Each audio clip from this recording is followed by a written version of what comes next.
The following is an Operation Podcast production. Yes, we're better at diagnosis. That's no question. That's a small part of it. But especially if you just look at the last 20 years, things haven't changed that much in terms of diagnosis criteria. You can go back hundreds of years, but even then, we didn't go from 1 in 25,000 or 1 in a few thousand to 1 in 30 because it's not happening more. We didn't go from 1 or 5% chronic disease to 50% over a few decades because it's not happening more. Yes, we're absolutely better at diagnosing things, so that's a small part of it. But if you think back to when you were a child, most people, almost anyone I've ever asked, they don't really remember anybody with autism or maybe 1 or 2 people. They don't really remember allergies or maybe one person had a peanut allergy. They don't really remember asthma. Why do you think now most people, it seems, are waiting later in life to have children? I think, number one, people don't feel ready to be parents. We're forgetting that to be a good parent, you really don't need anything, right? There's not enough stuff that you can get to be a great parent. I mean, some things could probably help a little bit here and there, but to be a good parent, it's about being there and loving your children. And is it too late to turn this ship around? Parenting at your child's pace, the integrative pediatrician's guide to the first 3 years. This one is going front and center on my bookshelf at home. I'm so stoked to welcome my son into the world in just a few months, and this is going to help immensely. Hi, I'm Dr. Joel Gator Warsh, an integrative pediatrician in Los Angeles, California, and the author of Parenting at Your Child's Pace. Welcome to Ever Forward. Are you familiar with Jordan Peterson? Mm-hmm. Okay. So I found this quote of his work talking about how he's saying there's, quote, the pandemic of overprotective parenting that is driven by, quote, biological and cultural phenomena. Yeah, I mean, I think there's a couple of points there. Number one, I mean, we're certainly having fewer kids than we ever used to have. A lot of countries, their birth rate's declining very precipitously, and I think there is a lot of concern around that. And I think it's really important that we are even mindful of that fact and start to ask ourselves the questions of, why are we even having kids later? Why are we so worried to have kids? Why are so many adults choosing even not to have kids? So I think that is certainly an important question. And then, yes, I do think we're more overprotective. I mean, there are many reasons for this. One of them, like you said, we're not having as many kids, so maybe we're more overprotective over those few kids. But also I think we're living in a society where we have access to social media and the media and the news, and there's a lot of fear-based news around. And so I think we're a lot more concerned about issues than we ever used to be. And if you do look at the statistics of like child abuse and kidnappings and things like that, most of them are actually down, but we have this perception that it's a lot worse, and so there's been this movement to overprotect our kids. And even Jonathan Haidt, that's one of the big things that he mentions in his book when talking about getting kids off screens and also getting kids outside more, because we are way overprotective of our kids and not letting them play outside, not letting them explore the world. And that's more of our fear, and I think it's a misperception of the statistics and the actual level of fear that we should have. I mean, there's obviously things out there that are not great, and those things are possible, but we're over-proportionally worried about the few things because we see them, because that's what the media drives. Like some horrible thing happens, and we all see it. I want to get kind of the medical insight, medical opinion on why do you think now most people, it seems, are waiting later in life to have children? By later in life, I mean 30s, 40s. I think, number one, people don't feel ready to be parents. They feel like, I think we've been taught to get a career. Career is important. We need to have enough money. We need to have enough of X, Y, and Z to be ready to be a parent. And we're forgetting that to be a good parent, you really don't need anything, right? There's not enough stuff that you can get to be a great parent. I mean, some things could probably help a little bit here and there, but to be a good parent, it's about being there and loving your children. And I've worked with really wealthy families and not so wealthy families, and when you see them in the office, it's not about how much money they have or how many things they have in their home or how big their nursery is. It's really about how much they care. But that's not really what we've been marketed to. There's just so much marketing around. You need the right nursery. You need the right bed. You need this. You need that. And so I think we just don't feel ready, and we want to climb the corporate ladder. Or we want to have more money. Oh, the inflation is happening. So now, even though we have this much money, we need even more money. We just don't ever feel like we're ready or there's a good time. And there's no such thing. I mean, it's always going to be the time. If you're in a good relationship and you want to have children, then I think then you're never going to feel totally ready, even once you have that child. Yeah, I'm sure. I'm 38. I'll be turning 39 before my son is born. And it's funny, I always had this idea in my head of being a certain age. Like, I want to be, by the time I'm 35, I was telling my wife when we were dating, I would love to be 35 and have a kid. And now I think back to 35, which is not that many years ago, just 3 years ago. And I'm like, no, I wasn't ready. Or would have figured it out. But now at 38, I feel so much more prepared.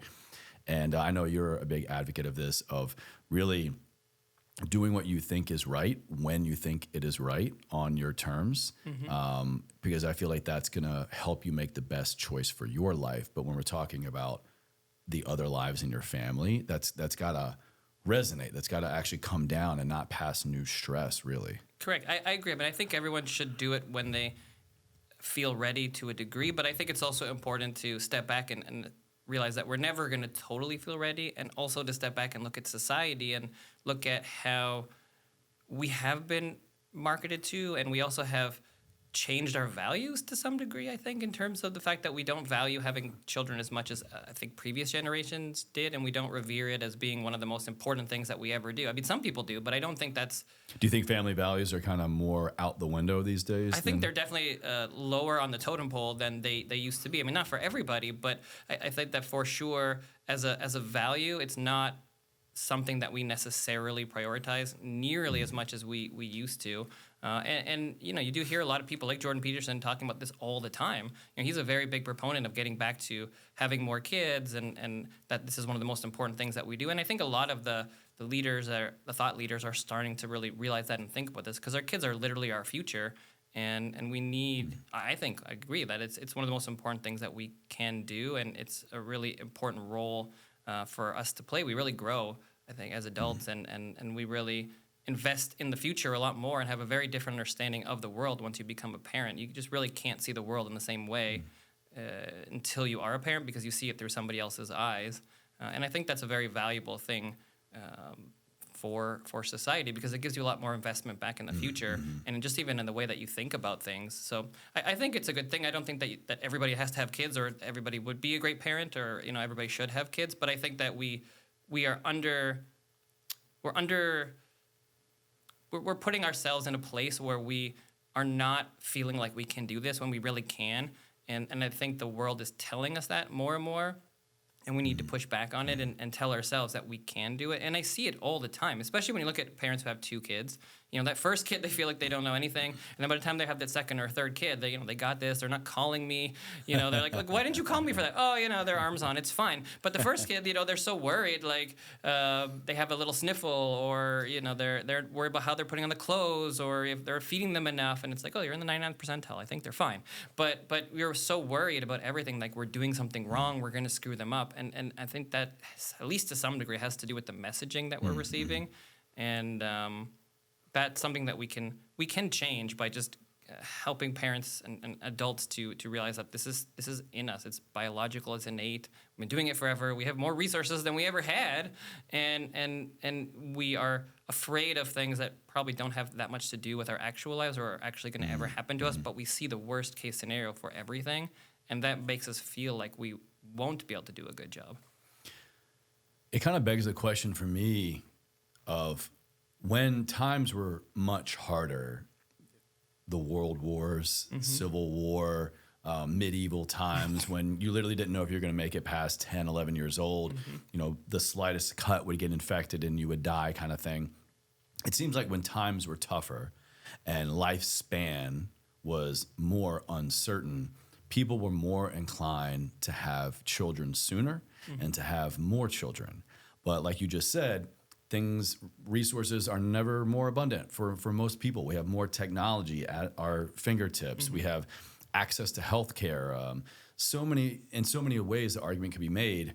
It should be so much easier, and it should be more of the population having more children more often. But it kind of seems like the more we grow in society, and maybe even in awareness, our reproduction kind of notches down, goes the opposite way. Yeah, I think there are many factors in that, but to me, the biggest one is just our values. I think that people valued having children and having lots of children a lot more than they used to, whereas now people value their how much money they're making, their job. There's other things, and that's not a good or bad. It just is what it is. I mean, there was the women's movement, and women used to be home more, and now they're working more, and so the values of a lot of individuals have changed.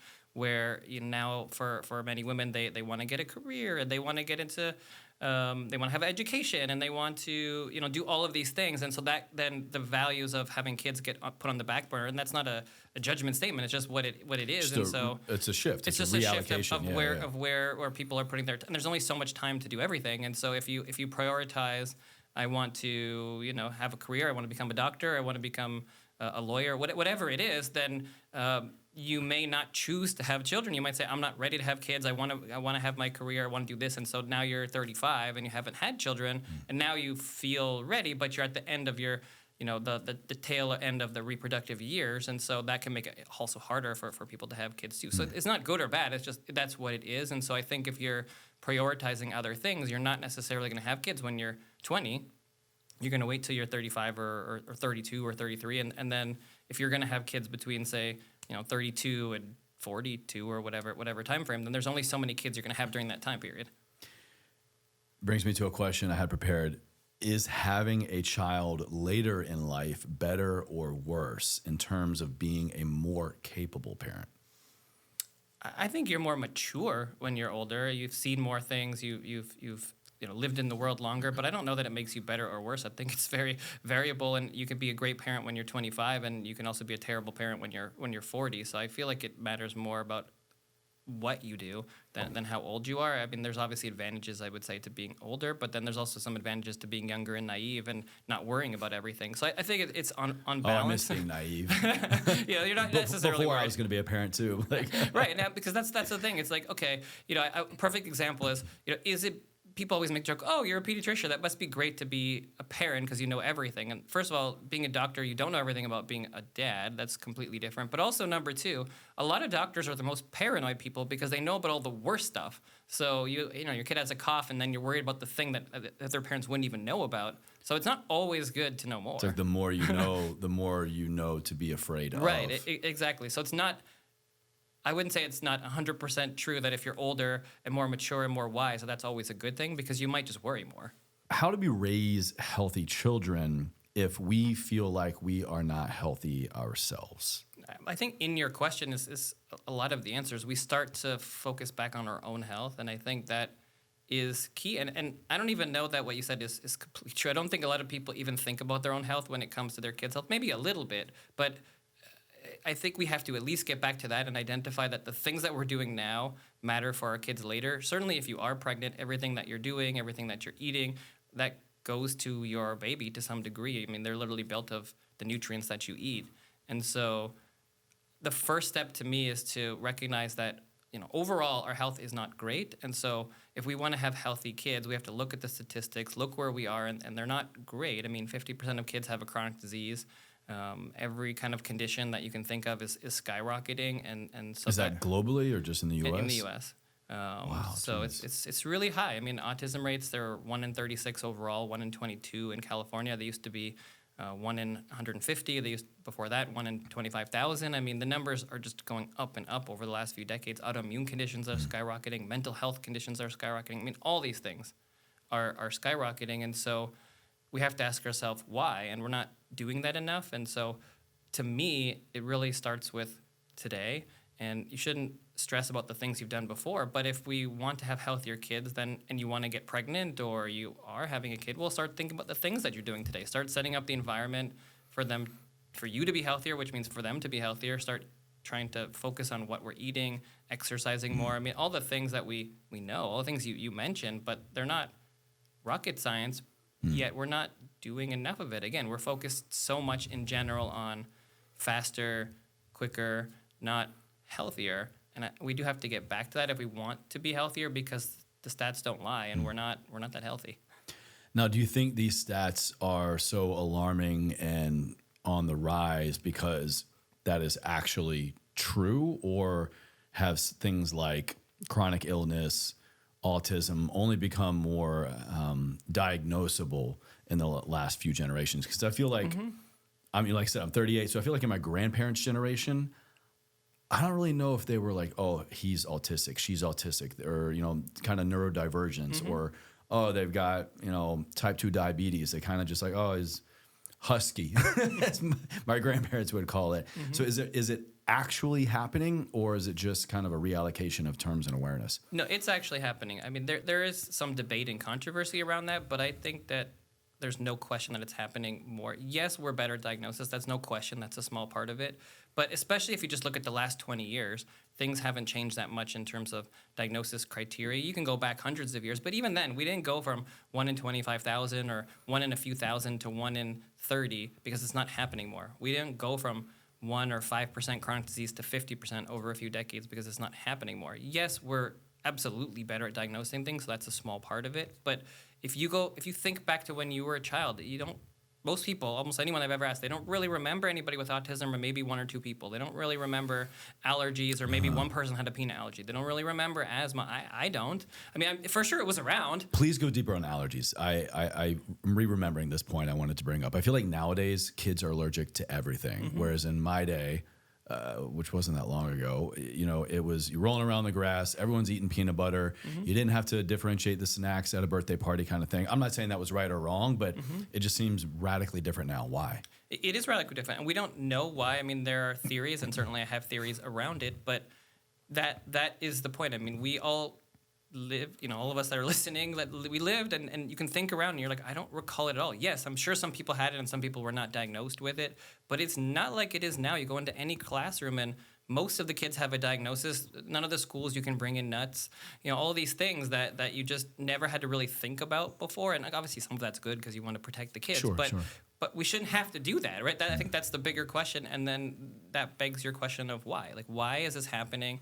And we don't know for sure, but from the individuals that I speak with, the people that think about chronic disease, that think about prevention, it's the food that we're eating and the chemicals that we're exposed to and our just crappy lifestyles in general that are putting our kids in this place of chronic inflammation, and their bodies just can't handle what's being exposed to them, and so they're reacting to things they shouldn't react to, and it's expressing itself in all different ways, whether that's asthma for one kid or autism for another kid or autoimmune condition for another child. Like, that's what's happening, and our bodies just can't metabolically handle our food and what we're exposed to, and we're not getting the nutrients that we need. I mean, our food is so devoid of nutrients. Most kids eat, and the research shows 70 to 90% ultra-processed foods. It's not real food. So how do you expect their bodies to function when they're not getting the nutrients that they need?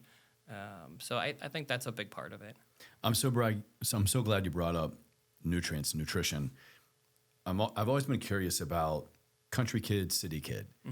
I grew up in the middle of nowhere, almost a couple 100 acres. My grandparents had a garden. Most of the food that we ate, we grew. Fruits, vegetables. Across the mountain was a farm who slaughtered his own pig and cow.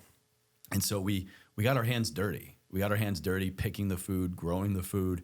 We were outside all the time. We had well water. And so I'm curious, having the doctor in the house, is there a correlation or causation to a child that maybe grows up in that kind of environment of literally getting their hands dirty in terms of play and nutrition compared to someone who doesn't, who gets it from processed food or the cafeteria? And why is that? Why is our actual physical environment so conducive to raising a healthy kid or not? So the research there's definitely some research that you can look through about kids in rural areas or farms versus cities, or Amish families versus people that living in cities, and almost all of the research shows there's a decrease in allergies and eczema and autoimmune conditions if you live outside the city. So we don't exactly know why, but the theory is that you're being exposed to you're being exposed to more of everything out there, so you're not necessarily concerned. Your body's getting used to some of these things. You're eating healthier food. You're moving a lot more. I mean, we're getting back to the way that we were meant to be. So exposure to more things in our environment from a younger age, but natural things, is actually healthier for us, for children. Almost certainly. And I would say that even if you just step back, is almost common sense. Like, how did our bodies develop?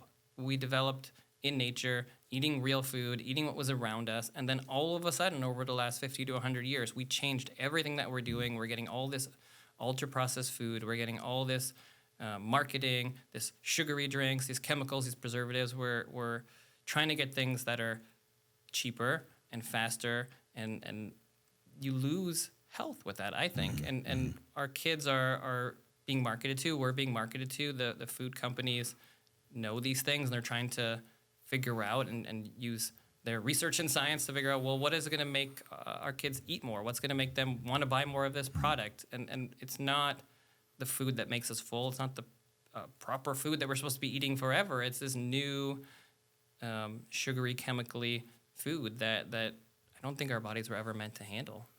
So then what is the best diet for children?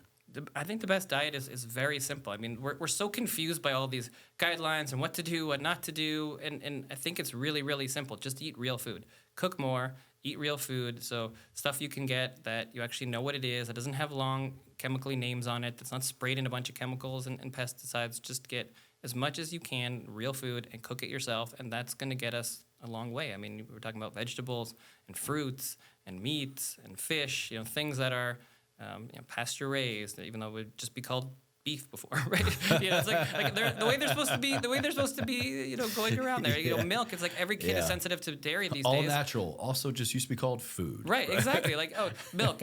I don't think milk is the problem. It's just that the way that the cows are raised, all the stuff that's shot inside of them, the shots, the hormones, the antibiotics. I mean, then they're sensitive to those chemicals, so most people can't have that. But just real food, fish, meat. Beef, chicken, veggies, fruit, cook it up, make it. That's what we should be eating. That's what we always ate our entire life. And, I've heard the joke before many times, like, you don't see any other animals out in nature being overweight or obese, but yet 50% of kids are overweight or obese, more than that, like 75% in adults, in America. And that's because of our food. We're not meant to be overweight or obese. No other animal is. They just eat, and then they get full, and they stop eating. Then they stop, But we have these not real food, these processed, made from a lab foods that we're eating, and we just don't think about it. We've just been marketed to over the last 50 years. We moved away from cooking. We moved away from the importance of food, the importance of being in the kitchen, the importance of family meals, and look at their results. I mean, humans are not healthy, and we're overweight and obese everywhere that you turn, and that's because of our food. So now, let's say I am an overweight or even obese soon-to-be parent. Let's say me and my partner, we're not even pregnant yet. And then I stay overweight and I stay obese, getting pregnant, during pregnancy. Am I pretty much guaranteeing that my child is also going to be obese? I don't think that you're guaranteeing that your child is going to be obese or overweight, but you are setting them up for it to be more difficult for them to be at a healthier weight, because you eat what's in your environment, and generally if you're eating a certain way that is not metabolically healthy for you, then your child's probably going to eat in a similar way, and so that's going to make it more difficult for them to maintain a healthy weight. And I would say that if you're breastfeeding or feeding a baby, I mean, the stuff that's in you goes to them. So I would say that it certainly matters, right? I think you're giving them worse odds at having a longer, healthier life based on the way that we're eating, because that's just what's happening. I mean, that's why life expectancy is going down. Adults are overweight or obese. Teens are overweight or obese. It's not that kids just started becoming obese for no reason. I mean, why? Why is it happening? Everything a child does is learned behavior, right? Right. And so they're eating what we buy. They're eating what's in our home. And we have to take responsibility back and say, we're not going to do this anymore, and we're going to have to prioritize food, and prioritizing food means more work and sometimes a little bit more money, and it's very unfortunate that sometimes with real food it becomes a discussion around class or money and these things, but we have to get away from that. I mean, it shouldn't be something that a doctor can't say, like, oh, we need to eat healthier food, we need to go to farmers markets. We have to make that possible for everybody. I get that it can cost more sometimes, but we don't want to be sick, so we have to do whatever we can, and we have to stop subsidizing the cheap, crappy foods like corn and soy and sugar so much. I mean, we need people to have calories, but we have to have them have real healthy calories as opposed to seed oils and so much corn and high fructose corn syrup. I mean, that's why all these products have it in them, but that's not real food. That's not what we need to be eating, and so we have to start to shift that balance. And that's not an easy thing to do. It's something we could do, but at least from the family perspective, if you recognize that those decisions make a big difference for you and your family, you can stop purchasing those things, or at least decrease some of those things that you're purchasing, and then put your priorities back into food. Put them back into cooking. Put them back into caring about what we're buying. And I think if we do that, then we are gonna move the needle a long way. Now, let's say I am planning to get pregnant. I'm planning to bring life into this world in one way or another, and I have found great success with a particular diet. Let's say I'm carnivore, and I've been doing carnivore diet for 2 years. I feel my best, I look my best, great labs, blah, blah, blah. Is there harm in passing on my preferred or my chosen diet to my child? So I think the first point with trying to get pregnant or think about getting pregnant is the fact that even at this point, we're having such a difficult time for so many families to get pregnant, and infertility is skyrocketing. And so just the fact that you're thinking about food is so important. I mean, that's the first point, right? Then I think the second point is I'm not big on any specific diet. So I think if you are focusing on real food, that's going to get you most of the way there, and everybody's different. Everybody's carnivore body's is different. very real food. No, I know. That's what I'm saying. I'm not saying that's bad. I'm saying, Okay. like, I would be fine with carnivore. I'm fine with vegan, vegetarian, eating all the things. If you're going to have good, whole, real food, then that to me is better than eating the ultra-processed crap that everybody's eating. So Then it you would be okay for me to make my child on the carnivore diet? if that's what you want to do and they are doing well on it, and I think that's fine. I think we need to be careful with what we do for our kids. They're different people, so they may or may not do as well on one of those diets. So I think that's something that for each person is different, and you have to kind of monitor and watch. For most kids, a balanced diet is what makes sense for them at first, and you can kind of see where they go as they get older. But at least for you, if that's the diet that works best for you, then that might be the best thing for your body and for your immune system and your lab work. And if you're monitoring that and watching it and that's what works for you, that's great. And I would rather you be on carnivore diet than eat ultra-processed foods. So I think that's totally fine. I think at the end of the day, for most people, a balanced diet works the best, but not for everybody.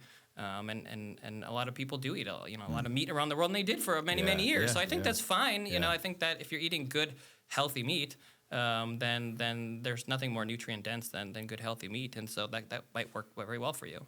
And for the record, I'm not carnivore. I do enjoy a good steak, big meat fan, but I'm not planning on passing carnivore on to Junior anytime soon. What do we do when we realize that our children are not developing healthy habits? Let's say despite our best efforts of clean living, clean house, whole foods, all this stuff, for whatever reason, they are sneaking in sweets or they're not active. How do we kind of get them to realize that this is important, but not force it upon them?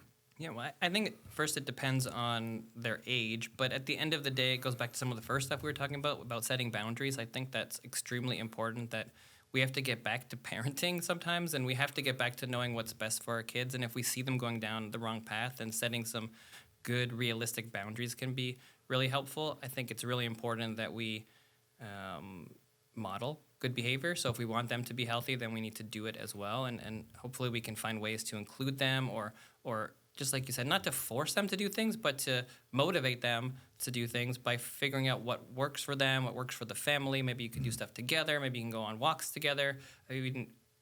When they're younger, if you can, ideally, you start working on these things from day one. You start educating them and teaching them. But if you're just coming at this and you have a 15-year-old, then it's not always as easy to get them to do exactly what you want to do. But you can start talking to them more, encouraging them, doing things together, figuring out what would work for them, and just trying to include them as much as you can, and then just keep trying to get them to do stuff and explaining why. I mean, if you talk to them about it, if you get them to do it, then hopefully as a family you can move in a better direction. Of course, it's not easy when you have an older teenager, but that's where starting from today makes a big difference, because it's a lot easier for your teen to be eating healthy if they've done it their whole life than if you're trying to start it now when they're 16. But you still can. I mean, anybody can do it. People do it all the time. And sometimes it's just finding the right motivational triggers, the right motivational factors that can help for them. And maybe that's, a new phone. Maybe that's, the screen time. Maybe that's a new game. I don't know, whatever it is. But you work on figuring out where you want them to go and kind of meet them in the middle somewhere. Okay. Now, I hope I'm going to pose this next question correctly. What is the best way to begin to talk to our children about body awareness, meaning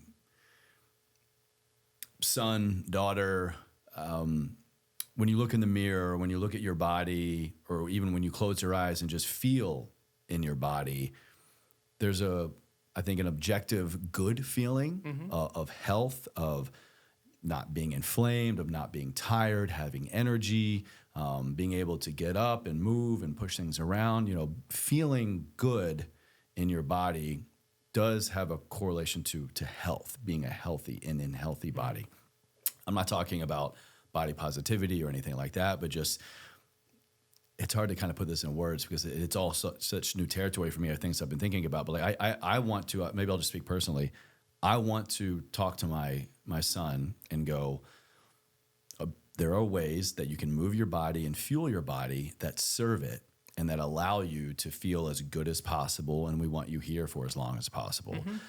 How do I go about that? How do we go about that? Maybe especially as a new parent, to instill that sense of body awareness into our child without body shaming them? No, I think that's a great question. It's something that's going to be built over time. It starts with being present. It starts with talking about all sorts of things so that you can feel comfortable and they can feel comfortable talking to you.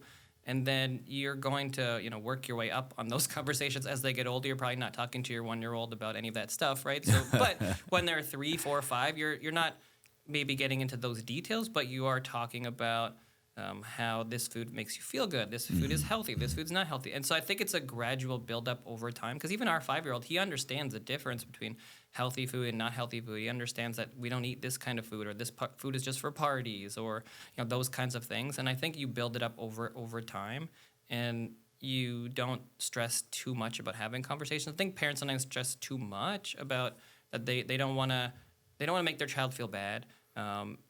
And they don't want to talk about things, or making them talk about something is going to create a problem. And generally, all the research shows that not talking about it is much worse. So I think if you consistently talk about things over time, and you do it in a reasonable, mindful way, and at the age level that they are, then you don't necessarily need to be worried about that. Like what you said, it's just perfect. Like those are the kind of things that you would say. Like you're talking about, like you're talking about, wanting them to be healthy, and you're coming at it from a place of health. It's not body shaming. It's not body. It's not really any of that. It's just, these are the things that are important for you to be healthy. I want you to be healthy, so we're going to do these things. And you also do it by showing them. It's not just by talking to them, because you're not going to really run into, I feel like, body shaming so much, or that kind of worry, when you're just doing things as a family and you're just doing it, and they're seeing you do it, and you're talking about you doing it for yourself because you want to be healthy, so you want them to be healthy. It's not really about the body image. It's just about being healthy. And I think we need to separate those a little bit, because again, that goes back to a big problem in society right now, is even doctors can't really talk about obesity. It's like it gets to this body shaming and body positivity. It's like, but it's not healthy. Like, we should be able to talk about it. And it's not to say that you're not amazing or wonderful if you are overweight or obese, but as a healthcare practitioner, if you step back, it's not healthy for you to be at that weight. And we have to be able to discuss those things to try to help you get to a healthier place if you want to. If you don't want to, if you're completely happy with where you are, that's fine.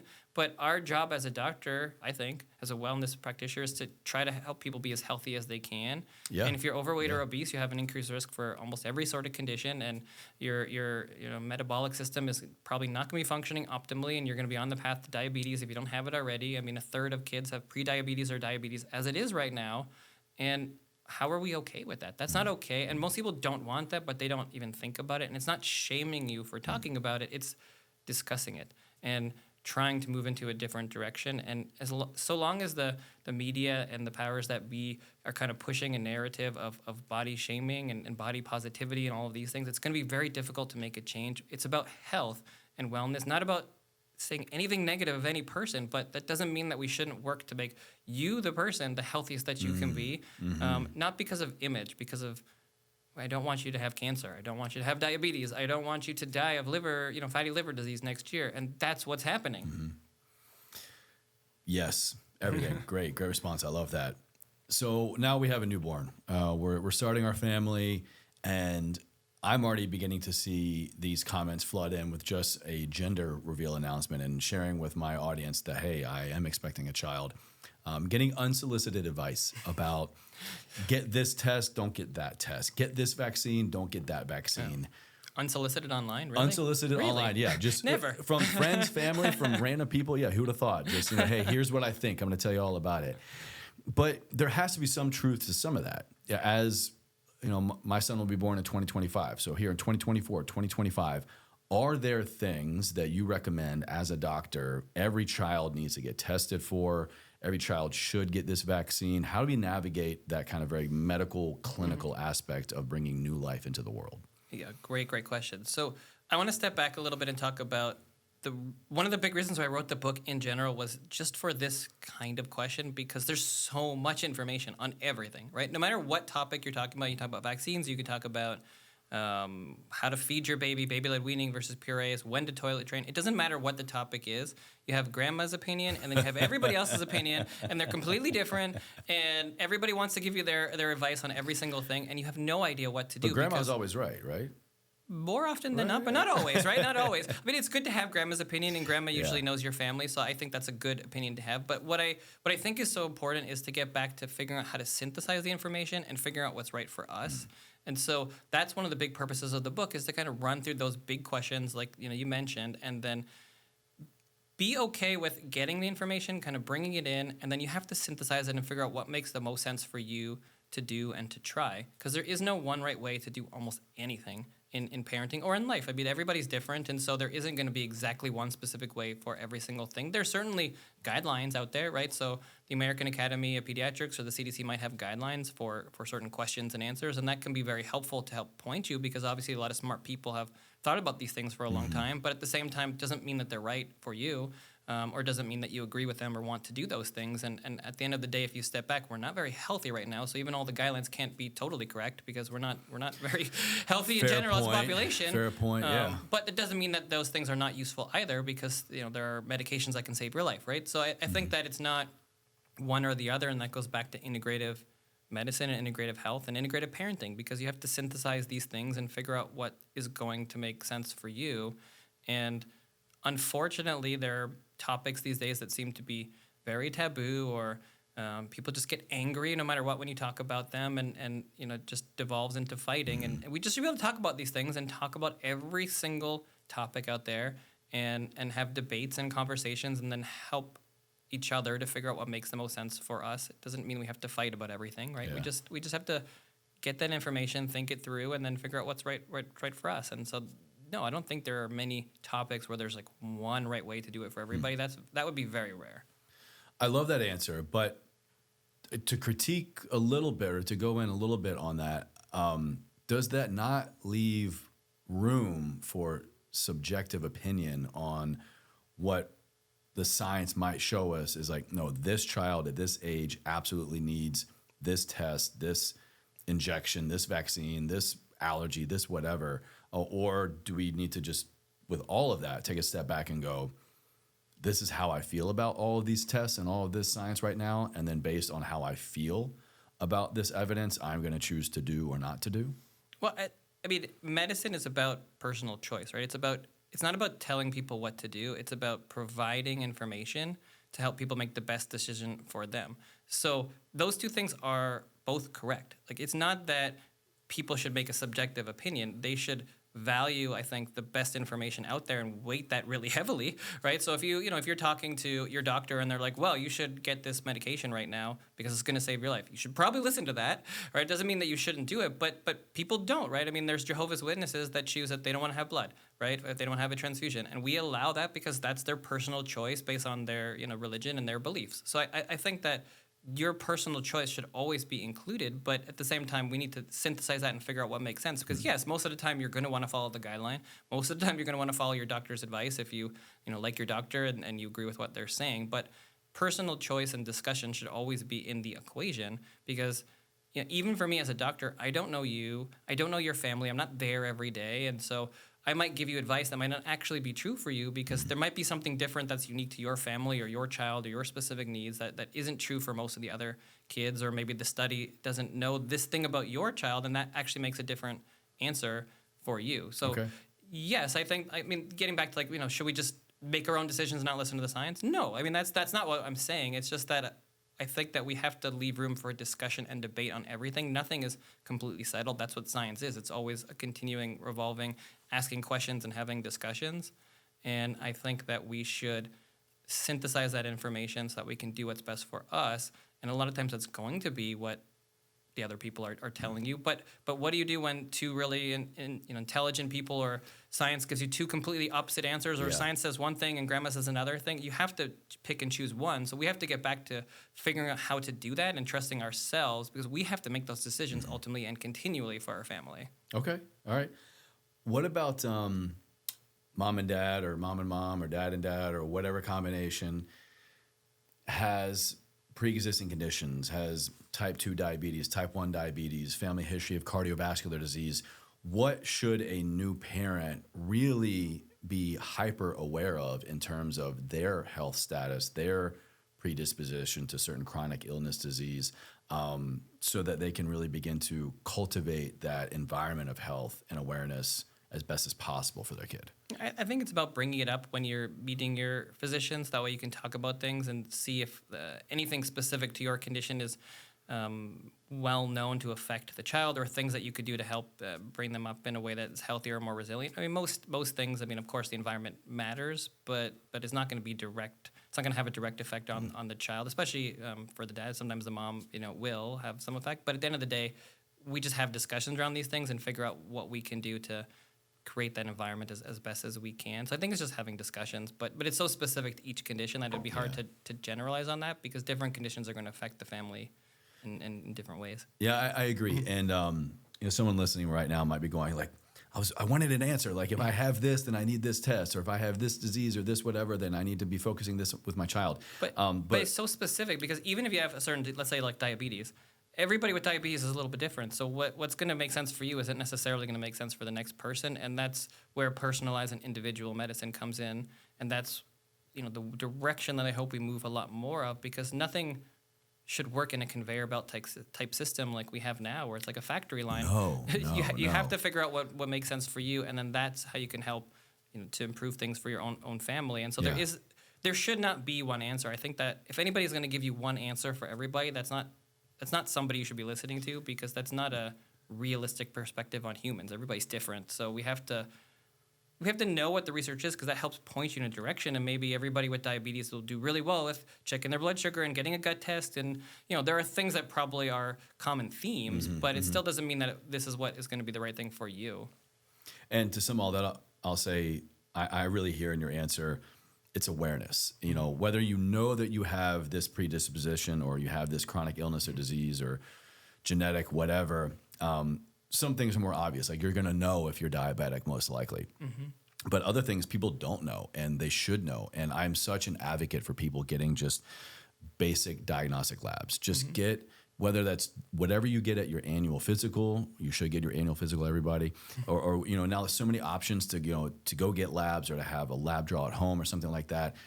You should know your blood sugar, know your cholesterol, know your A1C. You should know so many of these just basic diagnostic markers that can, really set the tone for your health, but taking the most appropriate next steps for the health of your child, I believe. Yeah, I think that's great advice. And we're lucky now that there's so much more testing available, and that the prices will really come down a lot in the last few years, to where it's not, in general, super expensive to do it anymore. So it is a lot more accessible. And I think for a lot of people I think it can be helpful for almost anybody, but I think that it's a very helpful tool for a lot of individuals who are not making changes in their life, because that could be a really good marker to be like, it's not at the point where I have diabetes yet, but it's really close. And so maybe this is a good reason why I should make this change now before it gets there, because medicine doesn't do that almost ever, right? Or getting that snapshot and knowing that before you get pregnant, because that can make your pregnancy so much more miserable, or so much better. Or the ability to get pregnant in general. I mean, if you look at your metabolic health and things are off, but maybe not at the point where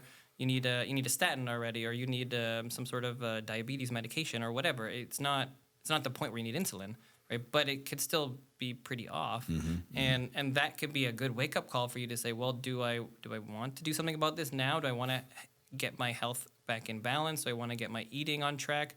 Because look where the numbers are now, and if I don't do that, it's going to probably get to that point where I'm going to be on 3 medicines in 5 years, like most people are, right? Or Well, this is a wake-up call. Let's do something about it. So I think it's a good thing to do for most people because it can be a nice wake-up call to move you in a better direction. I mean, if you are going to just do that anyways, great. But most people aren't going to just do it on their own. So I think getting some hard data can be really helpful for people. And also then you can compare it in a year or a few months or whenever it is, and you can see which direction you're moving. Huge advocate for getting your labs, whether you're trying to get pregnant or not. But speaking of, a lot of people in this generation, this day and age, are not having the same luck in terms of, I want to get pregnant. We tried, we got pregnant. I'll tell you, my wife and I we were actively trying to conceive for about almost a year and a half, about 14, 15 months or so. Mm-hmm. And we actually, at the beginning of this year, the first time we got pregnant, went through a miscarriage. And so the more and more I'm talking about this and sharing our fertility journey now in terms of getting pregnant, how long it took, and our first one not staying, I am overwhelmed in both a good way and very emotional way of the amount of people that I personally know and people reaching out online of going, we've been trying for months, for years, 1 miscarriage, 2 miscarriages, 4 miscarriages. The fertility journey seems so much more trying and difficult and longer than ever. Why is that? I think we have touched on it a little bit today, and there are probably many reasons. I mean, one of the big ones for a lot of people is just their general health and lifestyle, right? I think that's a big thing. You know, we're not eating as healthy like we mentioned, and we're not moving as much as we can. We talked about a little bit before as well. We're older, right? So I think just by nature of being older when we're trying to conceive, then you have a lower chance of conceiving. The number goes down, you know, a couple percentage every year in terms of your chance to get pregnant as we get older. Doesn't mean you shouldn't do it, and it's still very high if you are, you know, let's say in your later 30s. But it's like, you know, you have I don't know what the exact numbers are, but when you're in, you know, the 20s, it's like you have a very high chance, and then as it goes more on and on, it's like, well, you have a higher chance, but it's over like half a year or a year, right? You know, yeah, so it's not going to necessarily happen right away, but it's still pretty. So you just keep trying, but it's just not necessarily going to happen as easily. And also we're just surrounded by chemicals and toxins, so we're already at a point where it's I think it's very hard for us to do that. What do you mean specifically, surrounded by chemicals and toxins? So in our food, in our environment, I mean the plastics. I mean there was just that recent study where there were microplastics in everybody's testicles that they were testing. Whoa. Say that again. What? 100% of everybody that they tested have microplastics in their testicles. So we see, you know, the BPA, the forever chemicals, there's pesticides sprayed on everything. I mean there are so many chemicals that we're surrounded by all of the time in our air, in our water, the plastics that we're drinking in our water, the metals that we're exposed to. I mean, we're exposed to so much, and so these things disrupt our endocrine system. They affect our body in all sorts of ways, and so I think that makes it harder for us to get pregnant. I mean, it affects our sperm, and it affects the eggs, and it affects the hormones and the fertility, and so I think that's a big part of it, alongside with being older. And not eating as well and not exercising as much. I think we're making it very difficult for ourselves to conceive. I heard on another episode you shared this example of the soup study. Mm-hmm. This is kind of jarring this memory. Can you talk to us about the canned soup versus homemade soup and microplastics and fertility? Yeah, it was a great study from Harvard, and they took patients, they gave them 5 days of canned soup, and then after that they gave them 5 days of homemade soup, and they were looking at the BPA levels in urine, and cans are usually lined with plastic BPA. And so when they looked at the metal cans. Most cans in general, but cans of soup are generally lined with some plastic. Most people, when you hear BPA, you think plastic. Mm-hmm. So you think, I'm doing the right thing. I'm getting a metal jar. But most of them are lined with a plastic lining or with BPA in it. And so they were looking at the BPA levels before and after those 5 days. And the difference between the 5 days of canned soup versus the 5 days of homemade soup was 1,000% difference in the urine. It was so much. 1,000% difference. It's such a big difference. And I think that's such a great study. That's why I quote it, because it's so simple, but it's very poignant. It's like, look, it's just one chemical. It's not actually a huge difference. I mean, it's a huge percentage difference, but not a big difference. But at the same time, it's like, well, that adds up, right? This chemical, 1,000% difference, then another chemical, 1,000% difference, and that's just over 5 days. Imagine if you're eating canned soup every day for the next 10 years, then all that BPA builds up in your body. You can get rid of some of it, but probably not all of it, and that combined with every other thing. Some of it stays in your body, some of it goes in your fat. Some of it goes to who knows where. It affects your hormones. It changes things. And we know that these are endocrine disruptors. They affect our hormones. We've studied that. We have that very good evidence at this point.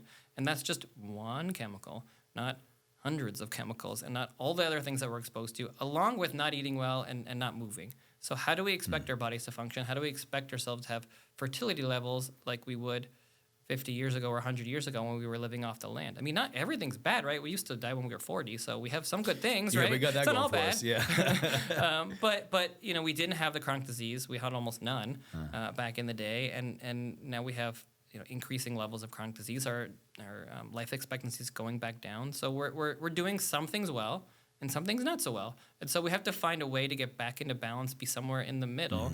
And I think especially when it comes to chronic disease and toxins and our food and our movement, that we have a long way to go. And modern medicine is not built for that. It's not set up for having these long-form discussions. You have 3 minutes with your doctor, or maybe 5 minutes if you're lucky, and you're really not going to get into a discussion about BPA and chemicals and movement and eating and cooking in your doctor's office, right? But that's what's going to actually make you healthy. If not you a do, pill. let me know. I want that doctor's name. I'm going to switch primary cares. Yeah, exactly, right? So you're not going to get healthy by getting pills. Pills can be helpful in the short term. They can be Band-Aids. They can be magical when you need them.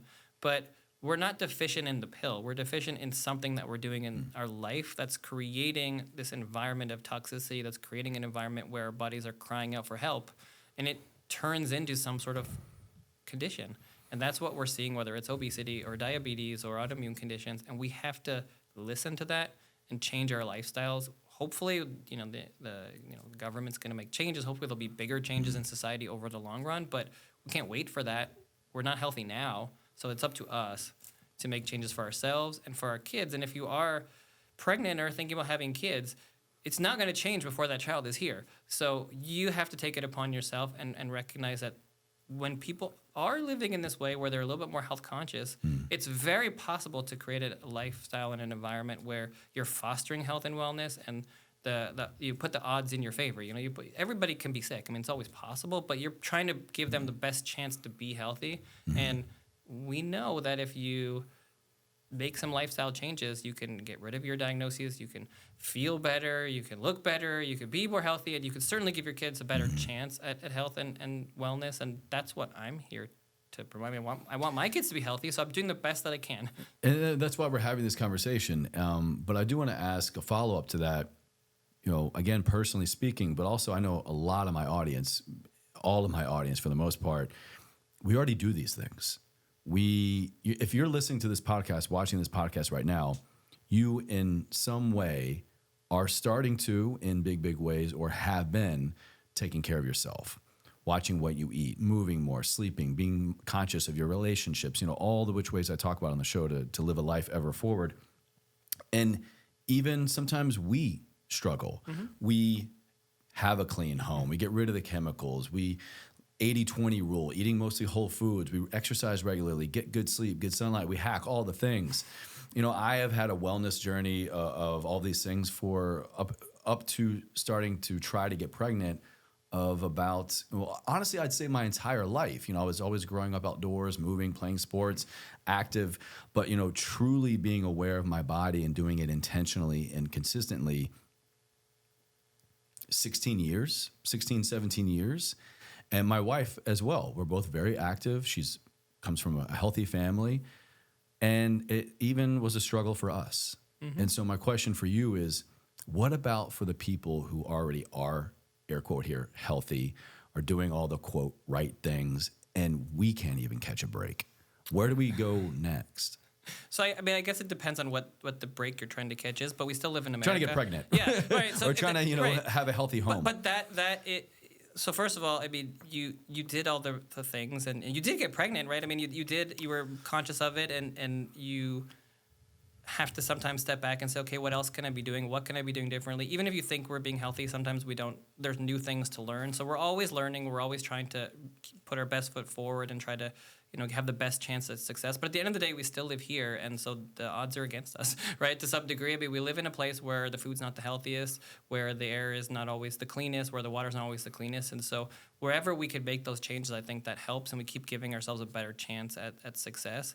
But a lot of people think they're being healthy, and they're not always being healthy. So maybe that's sometimes where it's going back to the drawing board and trying to figure out what else we can do. Or sometimes it means working with a practitioner. I mean, if it's something that's really, really, really important to you and it's not working out, then you might need a second opinion, right? I mean, you might not be the best observer of your own life, or you might not notice things or you might not be thinking about things that you're not thinking about, right? I mean, that's the reality of it. Maybe you're not thinking about mold. Maybe you're not thinking about some lab that's off for you. I don't know. Like, that's what the practitioner is there for, to kind of get you outside of the things that you're thinking about, because somebody listening to this program is probably health conscious to some degree, and that's why they're listening to you. But that just means so many things, right? And just because you go to the gym every day doesn't mean that you're living the healthiest life, or you're eating the healthiest food, or you're eating from a farmer's market every day. Like, maybe there are some things that we could do differently, or maybe you're living in a place that has mold, or you're living near I don't know, highway, and so you're breathing in some more chemicals or something like that. If you work with a practitioner, maybe they can go through what you're doing, what your lab work looks like, and point you in a different direction. Or maybe your hormones are just off. I mean, maybe you're living a super healthy life, but you're just exposed to a lot of BPA because you didn't realize that that canned soup that you're eating every day has a lot of BPA. Maybe you ate a lot of soup, yeah. So sometimes it's just about getting another perspective, or trying to keep learning and just keeping faith that it's going to happen. I mean, like, at the end of the day, again, it's like you could do all the right things and still not be successful, and you could do all the wrong things and have 15 kids. But we're trying to give ourselves the best chance at that. And the more we learn, then the more we know. And I think that we just keep learning and keep trying. And if it's not working out for you, especially if you're not working with a practitioner, find somebody who looks at root cause and discuss with them. There's some great fertility practitioners out there that you can work with high rates of success, because they're going to go through and work on your lifestyle. And usually the people that are going to those individuals are already kind of health conscious, because they're even thinking about going there in the first place. So just because you're health conscious doesn't mean that you're not going to have issues. I mean, the numbers are still pretty high for most people, because we still live in a place where it's not the healthiest. If you want to move to like Costa Rica or some blue zone, then you're going to have a better chance. I mean, the people are healthier there. They live till they're 90, 100, and we don't. Yeah, we don't. We don't. So we still live here. We still breathe this air. We still drink this water. We still we eat this food. And unless know your farmers, and even the best farms, they still have to use the water, from here, and they still are next to other farms that don't maybe use the best practices. So that's the best case scenario that we have. And it's not doom or gloom. It's just what we should be aware of. And maybe you're buying food every day at a certain store, and you have to get it from a different store. Maybe you have to go to the farmer's market every week or cook more. I don't know. It depends on the person. Yeah. But it shouldn't be something that discourages you. It should be encouraging. But at the same time, it's always a continual learning. Your new book, Parenting at Your Child's Pace, that title alone prompts the question, what is parenting at our child's pace? And why should we be thinking about how to raise a child at their own tempo and not ours? It's so important that we get back to focusing on our own family and our own kids. We're so focused and stressed out on what everybody else is doing, and we're so focused on comparing ourselves to others, and that is very damaging to, especially a new parent. I see it all the time, that parents are so debilitated by fear of doing anything or making decisions, and they forget that it's innate within them to make decisions, and realistically, nobody's going to make the decisions. You have to. And so we have to synthesize that information and figure out what makes the most sense for our kid, and even what's right for our kid. If we have two, the one kid might be very different than the next kid, and so that's why you have to parent at their pace. You have to figure out what makes sense for them and what makes sense for your family, and try to tune out all the noise to the best that you can. Doesn't mean you shouldn't get information, doesn't mean you should ever Google, but we just have to take that information in, not let it stress us out too much, and figure out what will make the best sense for them. And you might not always know the answer. You're just gathering the data and synthesizing it in a way where you I think this is the right thing for my child. I think we should start with baby-led weaning. I think we should start with purees. I think we should start potty training him at 2 years, because that's what I feel like is right for him, right? And it's not that, you read a book and it'll be like, if you don't do it by 18 months, then, your child's going to miss the window for potty training. You're like, but I don't feel like he's ready. So then trust your gut. Don't do it. Try it at 2 years. They're not going to get into Harvard or whatever because they potty train at 18 months versus 2 years. Well, there's got to be a matter. Study of Harvard admissions and, there potty is. training by 2 years old. And you definitely need to potty train by 2 years old. They're not getting in. That's what the study shows. But I'm still working on it. But these are the decisions that we worry about as parents, right? This is what's happening every day. I get these texts all the time. And the answer is it doesn't matter, right? It doesn't make any difference. You figure out what makes sense for you, and then you go do it. Some things matter. Of course they do. But most things don't matter that much. And if we parent at their pace, if we worry about our own family and our own decisions, then we'll be a lot less stressed, and you'll try things. And if it doesn't work, you try the next thing. But you won't be so stressed about every little decision, which is where most parents are right now. As an active pediatrician, what question do you get the most often from parents? What age range? Let's say newborns. Newborns. I would say, for me as an integrative pediatrician, I get a lot of questions about vaccines, but just as a general question, I would say about feeding. I think that's there's a lot of questions around breastfeeding versus formula, and just questions around feeling like it should be easier to do, but not always as easy. And so I always recommend, to families that if you're going to do one course before having a baby, doing a breastfeeding course is always a good thing to do, just because if you're going to do breastfeeding, because Taking notes. We are not told enough how difficult it can be. It's not always easy for moms. Oftentimes it's not. And I think that the more you're aware and the more you're connected to a good lactation consultant, the more you're going to feel prepared and ready. But it usually does hurt a little bit. It usually isn't the easiest thing to do right at the way. And so there's always questions around, is my baby getting enough food? I'm worried that they're not eating enough. They're not peeing enough. They're not gaining weight. So I think that's a good thing to be prepared for. Okay. It's just the feeding in the first couple of days. You also mentioned you seem to get a lot of questions around newborns and vaccines. What's the question there? So the questions around vaccines are, whether they should do it or not, when they should do it, what to expect. Any what's the regular vaccines, schedules. all vaccines, any particular vaccines? In the hospital especially, you're getting, the regular schedule, you'd be offered the hepatitis B vaccine and the vitamin K vaccine and then the antibiotic ointment. So those are the things that are offered in the hospital. So people usually ask me questions in the prenatal interviews about those and whether they feel like they should get them or not. Are they pretty cut and dry? Like, yes, get the vitamin K vaccine. No, don't get this one. Or is it so subjective? The recommendations are to do them. So, I can't give recommendations medically for anybody, obviously, because I'm not their doctor. But the recommendations are get the hepatitis B vaccine, get the vitamin K, get the antibiotic ointment. But I think that it is important to always have discussions about these things with families, because a lot of families have questions around the antibiotic ointment because you're doing it to prevent the passage of chlamydia or gonorrhea to the baby.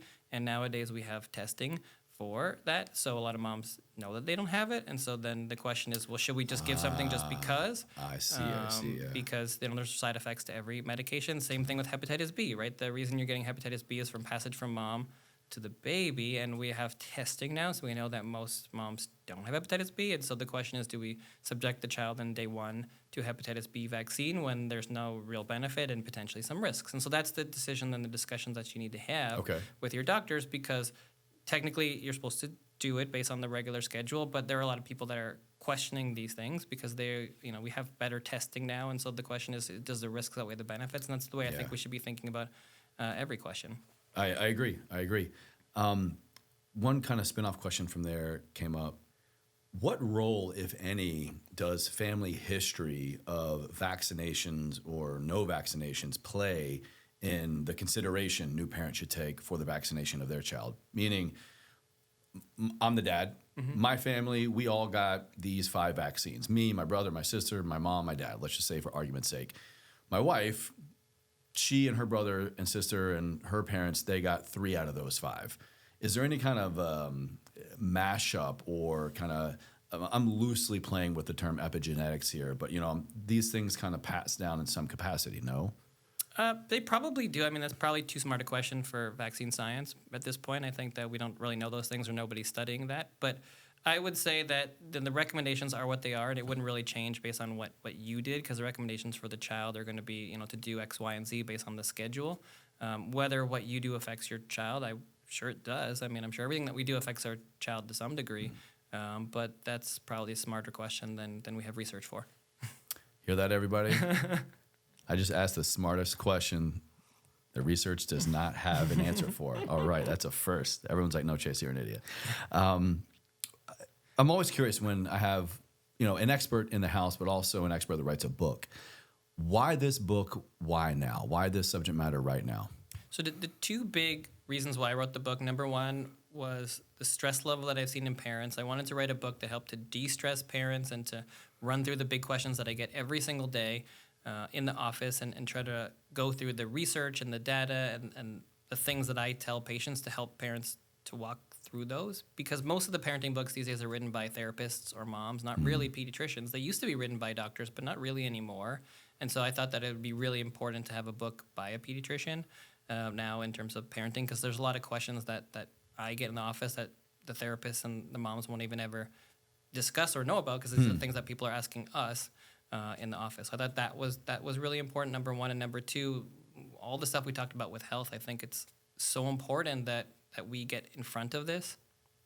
Our health is worse than ever. Our kids are sicker than ever, and we need to focus on our health from day one. And to me, the place to do that was to talk to parents who were pregnant, to talk to new parents, because that's when we're reading books the most, I feel like, especially when it comes to parenting. And a lot of parents are just you're saying, like you're Amazon ready to book read. search history is dramatically changing right now. Right, because you start to think about, okay, I have another life coming in this world, and so I want to do the best for them. And so that's the time point where a lot of families are reading. And so I think it's a good touch point to talk about health and wellness and get that out there. But there is no parenting book that talks about health. There's no parenting book that talks about the foundations of health. I mean, this is a very different book than a therapist, right? Because they don't have a medical background. And so I was able to blend those two things together, which I think is very important right now, where we have this chronic disease epidemic, that we can get ahead of it and start talking about the things that we can actually do in a way that is functional for parents, with easy tips, not crazy things like go change the system, but what can you do at home?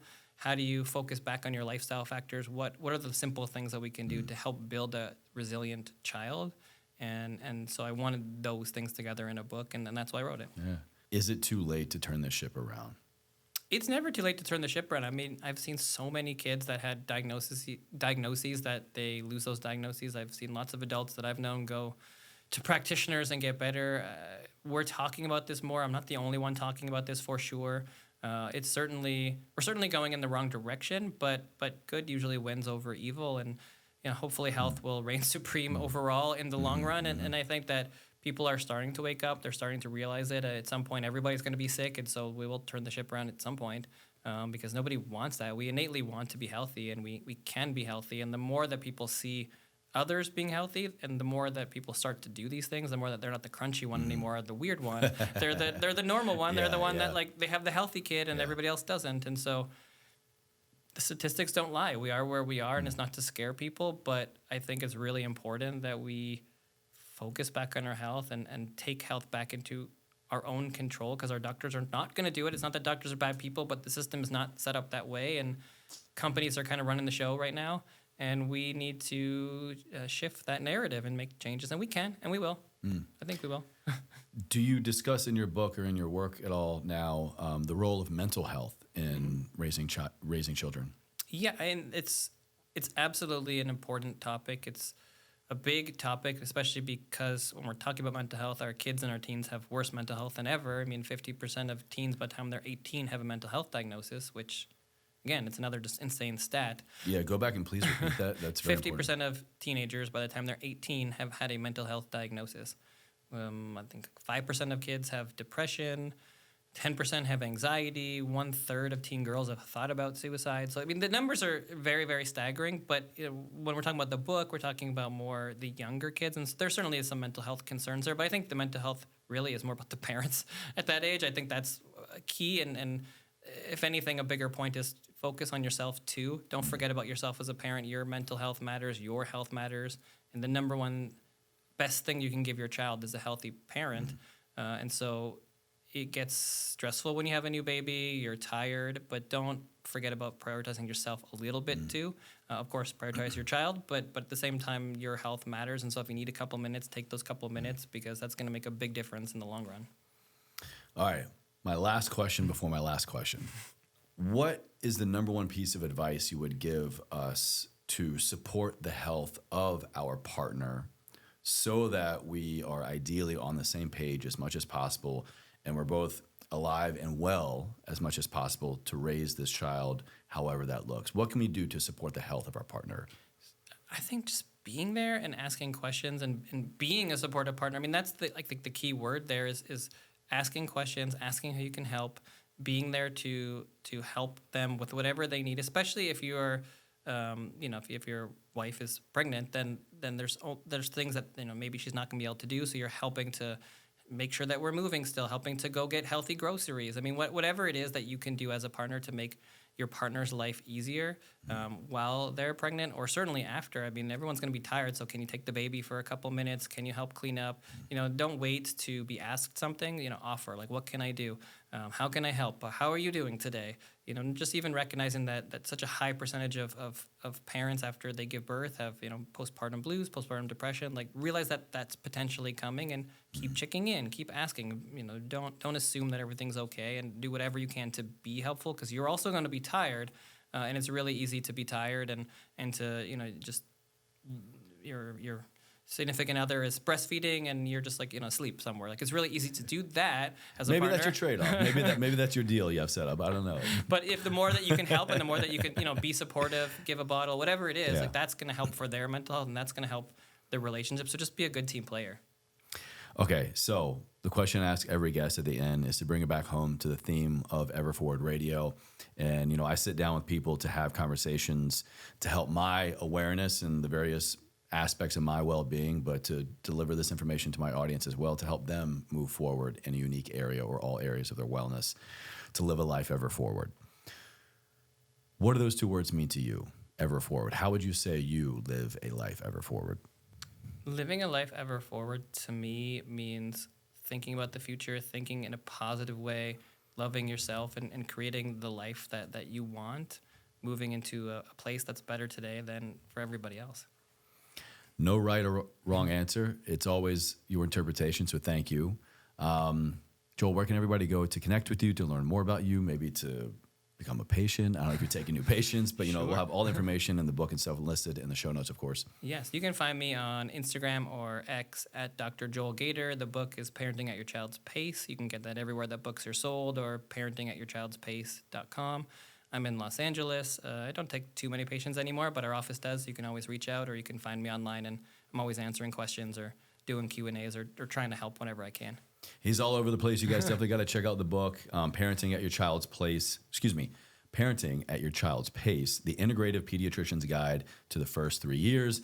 This one is going front and center on my bookshelf at home. I'm so stoked to welcome my son into the world in just a few months, and this is going to help immensely. Thank you. Well, you can also parent them at your child's place. I mean, that's good that you're parenting at their place, not somewhere else. At your pace, at your place. Yeah, all the above. So. Thank you for having me on. Thank you. Before I kill the interview, I want to get one quick little intro clip, please. So I'll have you just very brief, just name, title, whatever you want to say about yourself, and then welcome to Ever Forward Radio. This is Ever Forward Radio, something like that. I'm going to have you look right in the camera on this guy. And while you're doing that, I'm just going to get a little side video. And maybe for this one, I'm going to put this. How's that look, Nadav? Is it good? Okay, cool. And then I'm going to slide this out of the shot right here. Good? Yeah, cool. And then, let me get this guy. And let me get just 2 takes just to have it, please. Sure. All you.